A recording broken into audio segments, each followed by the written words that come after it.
Hello everyone, Shrimati मोहरी देवी Tapadia girls college के YouTube channel पे आपका स्वागत है। आज हम केमिस्ट्री क्लास में जो टॉपिक आपके डिस्कस करने वाले हैं वो आपके हैं क्लासिफिकेशन ऑफ लिक्विड क्रिस्टल। आज का अपना जो वीडियो है वो अपन है क्लासिफिकेशन पढ़ेंगे आपके जो द्रव क्रिस्टल हैं उनके लिए, और साथ में बात करेंगे कि ये किस तरह से बनते हैं या फिर क्या जो है इनमें फॉर्मेशन इनमें पाया जाता है। तो यहाँ पर क्या होता है कि द्रव क्रिस्टलों के अध्ययन से ये जो है ज्ञात हुआ है कि जो द्रव क्रिस्टल है उसमें जो अवयवी कण हैं वो सामान्य एक व्यवस्था में न होकर क्या होते हैं भिन्न भिन्न अवस्थाओं में या भिन्न भिन्न व्यवस्था है वो आपको इसमें देखने को मिलती है। इन्हीं अणुओं में जो व्यवस्था है उसके आधार पर इनको दो भागों में जो क्या किया गया है द्रव क्रिस्टल को विभाजित किया गया है। अब देखिए ये जो द्रव क्रिस्टल है आपका दो भागों में अपन कहें कि भाई अपन ने इसको क्या किया है विभाजित किया है। तो ये आपके दो भाग कौन कौन से हैं? तो पहला जो भाग होगा इसमें जिसको अपन है बोलते हैं आपके स्मेटिक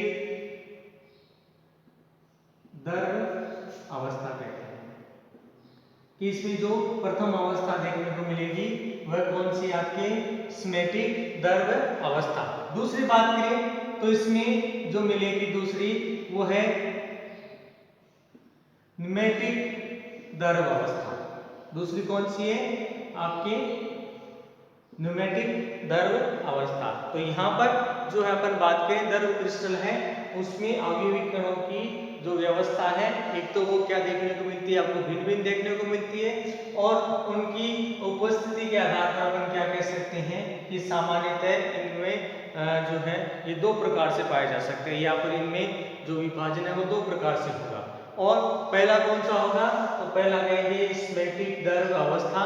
और द्रव अवस्था की जगह अपन यहाँ पर जो क्रिस्टल शब्द है वो भी काम में ले सकते हैं, ठीक है। ज्यादा बेटर तो क्रिस्टल रहता है कि द्रव जो न्यूमेटिक द्रव क्रिस्टल है वो। तो यहाँ पर देखिए अब स्टार्ट करते हैं अपन इनसे रिलेटेड इनका एक्सप्लेनेशन कि भी आपकी जो द्रव क्रिस्टल में जो स्मेटिक द्रव क्रिस्टल है वो क्या होता है, न्यूमेटिक द्रव क्रिस्टल है वो किस तरह से होता है वो स्टार्ट करते हैं। तो इसमें जो पहला अपन बात कर रहे हैं आज अपन वो रहेगा आपका स्मेटिक द्रव क्रिस्टल। पहला कौन सा है स्मेटिक द्रव क्रिस्टल। अब देखिए इसमें सुनना है यहाँ पर क्या बताया गया है स्मेटिक द्रव क्रिस्टल है उसमें क्या है जितने भी अणु हैं वो ज्यादातर किस रूप में दिखाई देते हैं, एक समानांतर व्यवस्था है वो इसमें आपके पाई जाएगी। साथ में बात करें कि इसमें जो है विभिन्न परतें हैं वो एक दूसरे की निश्चित दूरी पर क्या होंगी व्यवस्थित होंगी। कि पहली चीज तो अपन ने कही कि भी यहाँ पर आपको क्या देखने को मिलेगा कि अणु है वो एक दूसरे के समानांतर आपके क्या होंगे व्यवस्थित होंगे, और साथ में ये जो आपकी परतें हैं कि अपन ने क्या किया परतों के रूप में क्या होगी व्यवस्थित होगी समानांतर रूप से। और दूसरी चीज इनके जो बीच की दूरी है वो भी क्या होगी एक नियमित रूप से क्या होगी व्यवस्थित रहेंगी।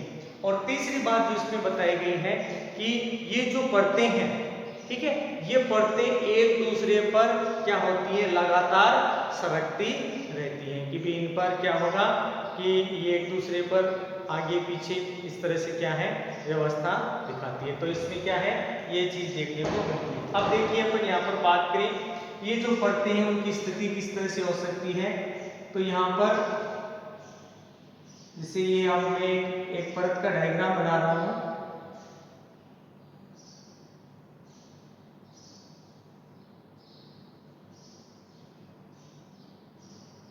देखिए इसमें क्या देखने को मिल रहा है कि परतें हैं वो एक निश्चित दूरी के बाद क्या हो रही है नियमित रूप से समानांतर रूप से एक दूसरे पर व्यवस्थित रहती हैं।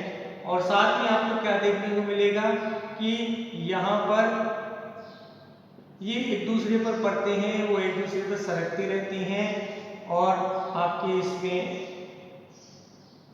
ये अपनी इस तरह से व्यवस्था बनाती है। तो यहाँ पर आपके किस रूप में रहेंगी परतों के रूप में रहेंगी, समानांतर रहेंगी, नियमित दूरी पर एक दूसरे के साथ व्यवस्थित रहेंगी।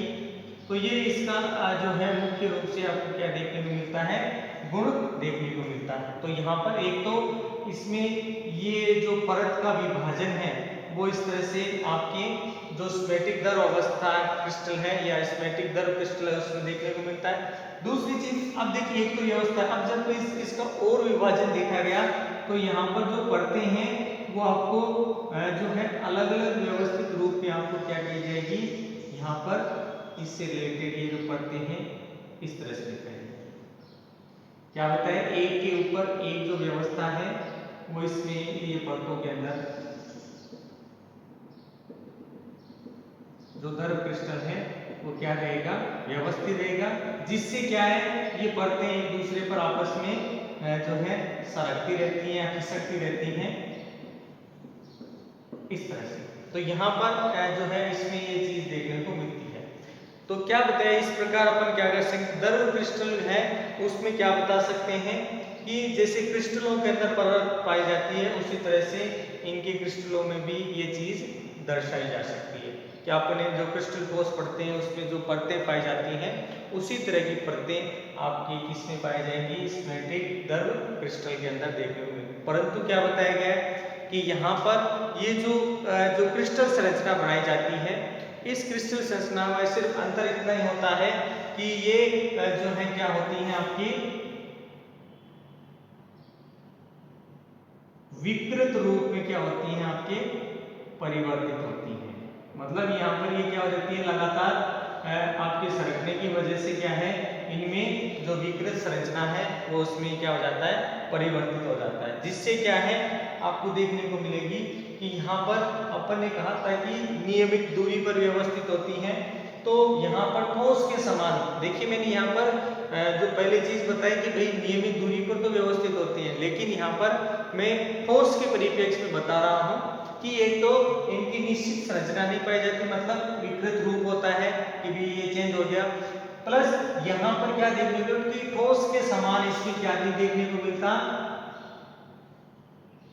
ठोस के समान जो आपके क्रिस्टल के बीच जो निश्चित दूरी होती है, जो परतों की निश्चित दूरी होती है कि भी अपन ठोस में देखते हैं कि जो परतें पाई जाएगी वो निश्चित दूरी पर व्यवस्थित होती है।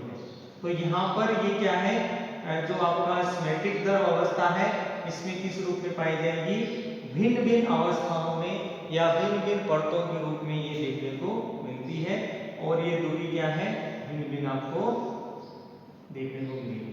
तो यहाँ पर ध्यान रखना है, ठोस के परिप्रेक्ष्य में अगर पूछे तब आपको ध्यान रखना है कि विकृत रूप पाया जाता है, जो परतें हैं वो निश्चित दूरी पर नहीं होती, मतलब भिन्न भिन्न दूरी पर क्या होंगी, पाई जाएंगी। तो ये था इसमें स्मेटिक दर जो क्रिस्टल है उससे रिलेटेड एक थोड़ा सा जनरल इंट्रोडक्शन। अब देखिए, अब इसमें बात करते हैं अपन जो स्मेटिक दर है उसकी जो आपके बात करें जिसकी कैरेक्टरिस्टिक्स जो प्रॉपर्टीज हैं, इसका जो आपके क्रिस्टलों का जो गुण है उसकी बात करते हैं कि स्मेटिक जो आपके दर होंगे उसमें किस तरह के गुण हैं वो आपको देखने को मिलेंगे। देखिए, शुरुआती अपन ने जो चीजें पढ़ी हैं आपके गुणों के अंदर, अपन उसी का वापस थोड़ा बहुत एक्सप्लेनेशन अपन उसी से इसमें जो अपन करने वाले हैं। तो यहाँ पर जो आपका स्मेटिक दर क्रिस्टल है, अब अपन इसके गुणों की बात करते हैं कि भी क्या क्या गुण है इसमें आपको देखने को मिल सकता है। तो इसमें सबसे पहला गुण समझना है। अब पहला गुण समझना है तो यहाँ पर क्या है कि जो आपके जो स्मेटिक दर क्रिस्टल होंगे उनका जो प्रवाह है वो सामान्य जो आपके क्रिस्टलों के अंदर या ध्रुवों के अंदर जो प्रवाह देखने को मिलता है, इस तरह का प्रवाह इसमें आपके उनके समान है वो देखने को नहीं मिलेगा। तो क्या देखने को नहीं मिलेगा कि जो आपके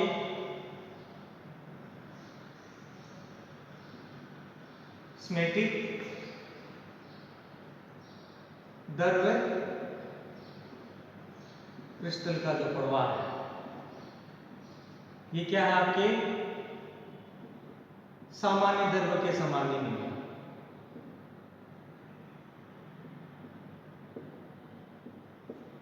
ठीक है, क्योंकि सामान्य द्रव्य के समान इसमें ये चीज देखने को मिल नहीं सकती। अब अर्थात अपने इसके आधार पर क्या कह सकते हैं कि यहाँ पर एक दूसरे पर ये परतें क्या होती है, लगातार सरकती रहती हैं। कि जो स्मैटिक द्रव है इसका जो कारण है वो क्या है आपके, कि यहाँ पर आपकी जो परतें हैं वो एक दूसरे पर क्या होती रहती है, सरकती रहती है। तो ये इसमें आपको मेन जो गुण है वो इसमें आपको देखने को मिलेगा। दूसरी चीज देखिए, दूसरा जो इसका गुण है उसकी अपन बात करें तो यहाँ पर क्या है कि अपन ने बात की कि भाई यहाँ पर जो परतें हैं वो एक दूसरे पर सरकती रहती हैं। तो यहाँ पर इसका जो वेग होगा वो सामान्य ताप पर बात करें या सामान्य द्रवों के लिए जो आपके वेग है उससे क्या होगा, भिन्न वेग है वो देखने को मिलता है। यानी ये जो द्रव क्रिस्टल होगा, इस द्रव क्रिस्टल के लिए बात करें तो यहाँ पर इसका जो वेग है, ठीक है, ये सामान्य जो आपका द्रव होगा इस द्रव से क्या होगा आपका अलग अलग कह दें या फिर भिन्न भिन्न है वो देखने को मिलता है या फिर इनके द्वारा दर्शाया जाता है। इसके अलावा बात करें जो तीसरा गुण है, तीसरे गुण में देखिए क्या बताया गया है कि जो स्मैटिक द्रव होते हैं वो न्यूटनी जो प्रवाह है उसको क्या है, नहीं दर्शाते।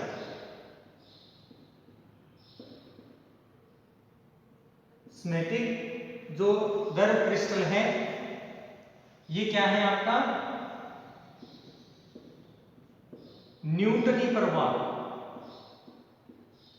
नहीं दर्शाते। अब न्यूटनी प्रवाह का मतलब न्यूटन के नियम से है कि भाई ये इन पर गुरुत्वाकर्षण का प्रभाव होता है या नहीं होता, तो वो इसमें जो सामान्यतः नहीं देखने को मिलता। साथ में बात करें कि भाई जो चौथा गुण है इसका, कि यहाँ पर बात करें तो सामान्य क्रिस्टलों के समान जो आपका स्मैटिक द्रव क्रिस्टल है वो भी क्या करता है, एक्स रे जो विवर्तन है, ठीक है, वो रूप प्रदर्शित करता है। आपका जो स्मैटिक द्रव क्रिस्टल है वो आपके क्रिस्टलों के समान क्या करता है, एक्स किरण विवर्तन प्रदर्शित करता है। क्या करेगा, एक्स किरण विवर्तन है जैसे आपके ठोस में देखने को मिलता है उसी की तरह इसमें भी आपको देखने को मिलेगा, या कह दें कि जो क्रिस्टलों में पाया जाता है, ठीक है, तो उसमें भी ये देखने को मिलेगा। इसके अलावा बात करें तो यहाँ पर कि आपके जो स्मैटिक द्रव होते हैं, स्मैटिक द्रव क्रिस्टल, इनके लिए क्या बताया गया है कि अपन ने जब इसका जनरल इंट्रोडक्शन पढ़ा था जब आपके द्रव क्रिस्टल का, तो वहां पर एक नाम लिया था विषम देशिकता। तो यहाँ पर इसमें भी क्या है, विषम देशिकता है उसका गुण है वो इसमें पाया जाता है। अब विषम देशिकता का मतलब अपन ने बताया था कि जब आपके जो पदार्थ है उसकी दिशा परिवर्तन करते हैं तो यहाँ पर उसमें क्या देखने को मिलता है कि इसकी जो भौतिक गुण है उसमें भी क्या हो जाता है, आपका परिवर्तन हो जाता है। तो ये गुण क्या कहलाता है, विषम देशिकता है वो इसमें कहलाता है। इस प्रकार अपन कह सकते हैं कि भाई ये इसमें आपकी विषम देशिकता है वो प्रदर्शित की जाती है। अब देखिए इसके लिए अपन इसका छठा गुण है वो अपन इसमें डिस्कस करते हैं। इसमें क्या बताया गया है कि इस प्रकार के अपन द्रवों के लिए बात करें कि जब इनको कांच की पट्टिका पर फैलाया जाता है, किस पे, ये जो द्रव है अपन अगर कांच की पट्टिका पर क्या करते हैं, फैलाते हैं, तो ये उस पर क्या करेगी, आपकी सीढ़ी नुमा जो संरचना है उसका निर्माण कर देते हैं। मतलब उस पर आपको जो है द्रव क्रिस्टल की सीढ़ी नुमा क्या दिखाई देगी, इस पे परत है वो इस पर आपको नजर आएगी। और ये जो सीढ़ी नुमा संरचना है इसको सोपानी बोला जाता है। ये जो संरचना है वो आपको सोपानी के रूप में दिखाई देगी कि कांच की पट्टिका पर ये जो द्रव क्रिस्टल है फैलकर क्या करेगा, सीधी नुमा संरचना का निर्माण कर देगा। इसके अलावा बात करें कि सिमेट्रिक द्रव क्रिस्टल है, इसमें जो आपका अणु है वो जनरली क्या होता है, अक्षीय रूप से क्या होता है, व्यवस्थित होता है। क्या बताया गया है कि जो आपका सिमेट्रिक द्रव क्रिस्टल है ये क्या होता है, आपका एक्सियली या अक्षीय जो व्यवस्था है उसमें क्या होता है, आपका अणु व्यवस्थित रहता है। तो यहाँ पर जो अपन चुंबकीय क्षेत्र लगाते हैं, ठीक है, इस चुंबकीय क्षेत्र का कहते हैं इस पर कोई प्रभाव है वो यहाँ पर नहीं देखने को मिलता, कि चुंबकीय क्षेत्र का यहाँ पर कोई प्रभाव नहीं होगा, कि इसके द्वारा कोई प्रभाव प्रदर्शित नहीं किया जाएगा कि वो इसको किसी विशेष दिशा की ओर क्या करे, घुमा दे, तो वो इसमें स्थिति आपको देखने को नहीं मिलेगी। कि द्रव क्रिस्टल में इसका अणु है वो अक्षीय रूप से व्यवस्थित रहेगा, बाह्य चुंबकीय क्षेत्र में ये क्या होगा, प्रभावहीन होगा, मतलब इसमें किसी तरह का अंतर नहीं आएगा बाह्य चुंबकीय क्षेत्र लगाने का। इसके अलावा बात करें कि जब इसका प्रकाश प्रकीर्णित होता है, क्या बताया गया है कि जब इसका प्रकाश प्रकीर्णित करते हैं तो ताप बढ़ाने पर इसके जो विकिरण है उसकी जो आपके तरंगदैर्घ्य है वो लंबाई में परिवर्तित हो जाती है। कि यहाँ पर विकिरणों की जो आपकी क्या होगी, तरंगदैर्घ्य है वो किस में चेंज हो जाती है, लंबाई में परिवर्तित हो जाती है। क्या हो जाएगी, लंबाई में परिवर्तित हो जाती है। तो ये इसमें एक खास गुण है वो इसको आपको इसमें देखने को मिलता है। तो यहाँ पर अपन बात करें अलग अलग ताप पर आपको क्या होगा कि जो तरंगदैर्घ्य है वो लंबाई में अलग अलग रूप से क्या होगी, परिवर्तित हो जाएगी आपकी जो प्रकाश विकिरण है उसके द्वारा। ठीक है, कि प्रकाश का प्रकीर्णन वो है विकिरणों के रूप में आसानी से हो जाता है। तो ये था डियर स्टूडेंट आपके सिमेट्रिक द्रव क्रिस्टल से रिलेटेड आपके मुख्य गुण। और अब देखिए इसमें कुछ और बात करें तो इसमें कुछ एग्जांपल्स दे रखे हैं कि भी सिमेट्रिक जो द्रव क्रिस्टल है वो कौन कौन से गुण प्रदर्शित करते हैं, उनके लिए उनका संक्रमण ताप दे रखा है और उनसे रिलेटेड उनके जो गलनांक हैं वो दे रखे हैं। तो आपके ये जो चीजें हैं उसके आधार पर अपन जो सिमेट्रिक द्रव है उसकी जो क्रिस्टल गुण है उसको अपन क्या कर सकते हैं, आसानी से एक्सप्लेन कर सकते हैं। तो आज का जो अपना वीडियो था सिमेट्रिक द्रव क्रिस्टल पे बेसिकली जो रिलेटेड था, आई होप यू आज का आपका वीडियो पसंद आएगा। वीडियो को लाइक करें, शेयर करें और इससे रिलेटेड आपके नोट्स बनाते रहें। और इस वीडियो देखने के लिए धन्यवाद।